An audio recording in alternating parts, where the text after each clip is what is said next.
there is a very unusual tribe in the world.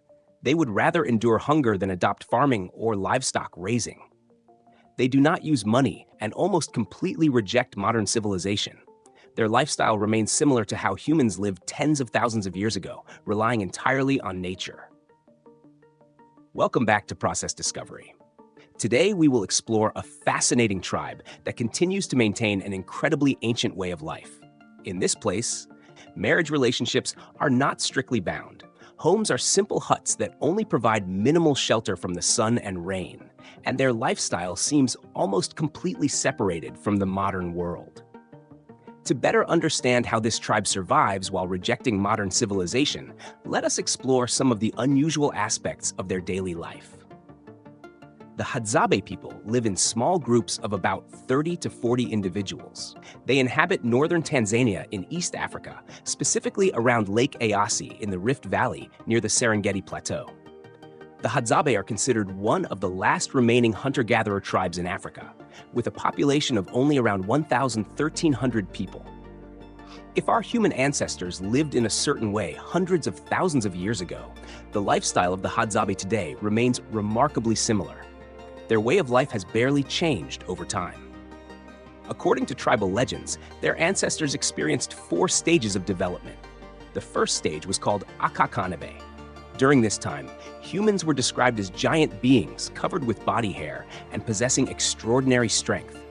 They were capable of dominating wild animals. In the second stage, these giants gradually lost their body hair and were known as Tlatlanabe.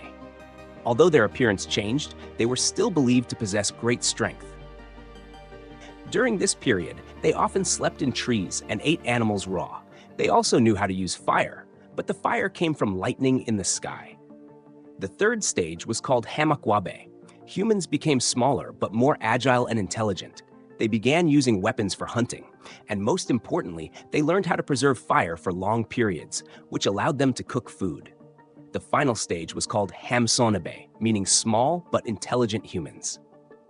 During this stage, they discovered how to create fire by striking stones together to generate heat. According to Hadzabe tradition, this marked the final stage of human development. From that point on, for tens of thousands of years, their lifestyle has remained almost unchanged.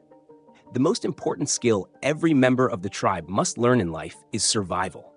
These experiences and techniques are passed down from one generation to the next. In reality, the Hadzabe are not unfamiliar with the modern world. They have interacted with outsiders for a long time. However, they still refuse to adopt most elements of modern civilization. Even though the Tanzanian government has repeatedly encouraged them to change their way of life, most Hadzabe people continue to preserve the traditions of their ancestors. Many people may be surprised to learn that the way this tribe views marriage and relationships is very different from most modern societies. For the Hadzabe people, marriage is not a complicated ceremony or something bound by strict rules. Members of the tribe are free to move and join any group they wish. When a man and a woman feel compatible with each other, they simply start living together as a couple.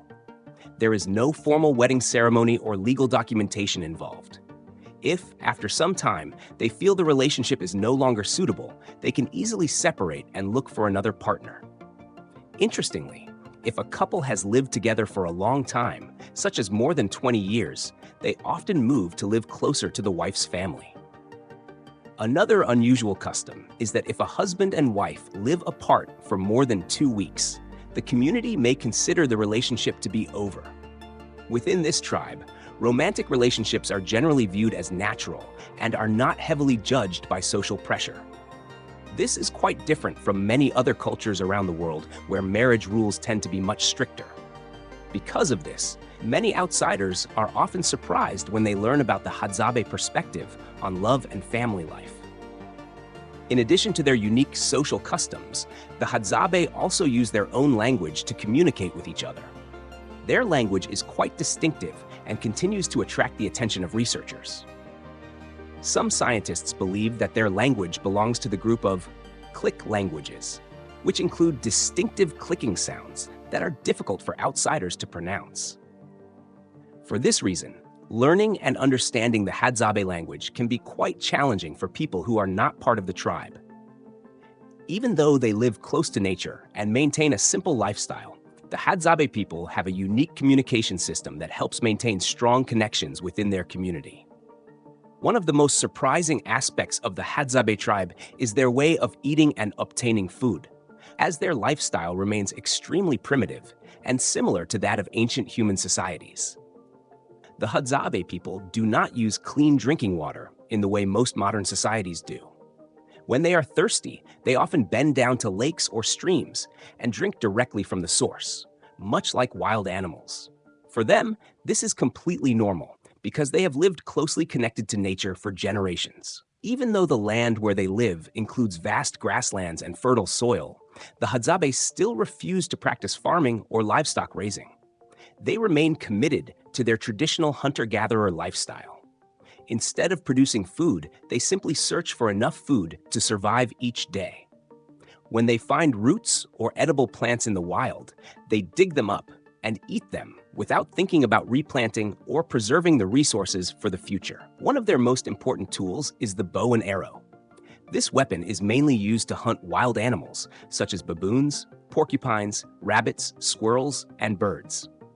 Every morning, the men of the tribe often climb tall trees to observe their surroundings and search for signs of animals. Children in the tribe begin learning hunting skills at a very young age. Even a 10-year-old child can already use a bow and arrow to hunt small animals like birds, squirrels, or rabbits. Sometimes hunters even crawl into animal burrows to capture their prey. In other cases, they camouflage themselves and patiently wait for animals to appear. Their food is sometimes cooked over fire, but there are also times when meat is eaten raw immediately after a successful hunt. In daily life, the men usually go hunting or search for beehives to collect honey, while the women dig for roots, gather fruits, and collect edible plants. Once all the food is consumed, the men organize new hunting trips again. Another remarkable aspect of the Hadzabe lifestyle is that they rarely store food and do not trade goods the way many other communities do. They simply take what nature provides and consume it within the same day. Because of this, their lives remain closely tied to nature and constant movement in search of new food sources. The housing of the Hadzabe people is also incredibly simple. Instead of building permanent structures, they construct temporary shelters using branches and dry leaves. To build a hut, they place branches into the ground in a circular shape to form a frame. The branches are then bent inward and tied together at the top to create a dome-like structure. Once the frame is finished, they cover it with bark, leaves, or other natural materials to form a roof. These huts are only large enough for a few people to sit or rest inside. They provide some protection from the sun and rain, but overall, they remain extremely basic. The Hadzabe do not spend much time constructing houses because they move frequently, depending on seasonal conditions. When food becomes scarce in one area, the group simply relocates to another location to continue hunting and gathering. During hunting activities, they mainly use bows and arrows that they craft themselves. Each hunter typically has their own set of hunting tools. What makes their weapons especially effective is that the arrow tips are often coated with poison. This poison is extracted from certain plants in the forest that only experienced hunters know how to identify. They boil the toxic bark or plant sap in water until it thickens into a sticky substance. This mixture is then applied to the arrow tips. When an animal is struck, the poison quickly weakens the prey, making it difficult for the animal to escape. The Hadzabe are also extremely skilled at tracking animals. They can examine footprints, broken branches, or subtle disturbances on the ground to determine where an animal has moved. Thanks to knowledge passed down through generations, they are able to hunt successfully even without modern equipment. Another interesting practice is that they sometimes apply tree resin to their skin and hair. This substance is believed to help protect them from the sun and insects. Their views on choosing a partner are also quite unique. According to researchers, many men in the tribe believe that women with deeper voices are better at gathering food and foraging. On the other hand, many women believe that men with deeper voices are stronger hunters and better protectors of their families. To study this belief, scientists conducted experiments involving members of the tribe. They recorded the voices of both men and women and adjusted the pitch using computer software. Participants were then asked to listen to the recordings and evaluate which voices they believed belonged to ideal partners. The results showed that women who were currently raising young children tended to prefer men with slightly higher voices, while women with older children often preferred deeper male voices. However, researchers believe that deeper voices in men may signal dominance and strength, rather than simply being a trait meant to attract women.